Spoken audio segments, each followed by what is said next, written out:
गुरुवारी डोक्यावर पाणी घेऊ नये, फरशी पुसू नये, हे तर सर्वांनाच माहीत आहे. पण आता मार्गशीर्ष महिन्यामध्ये गुरुवारी आपल्याला व्रत उपवास असतो. मग अशा वेळेला डोक्यावरून पाणी घ्यायचं का? तर नाही, डोक्यावर पाणी घ्यायचं नाहीये, डोक्यावरून स्नान करायचं नाहीये.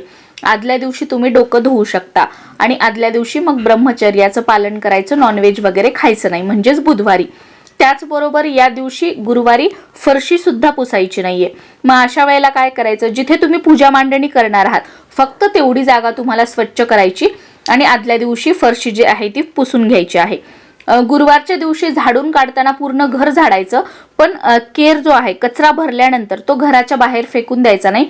कचरा सुपलीमध्ये घ्यायचा आणि तो एखाद्या कॅरी बॅगमध्ये किंवा कागदामध्ये पुडी बांधून तसाच आपल्या बाल्कनीमध्ये, घरामध्ये जिथे कुठे जागा आहे तिथे ठेवायचा आणि दुसऱ्या दिवशी तो कचरा तुम्हाला घराबाहेर काढायचा आहे, फेकून द्यायचा आहे.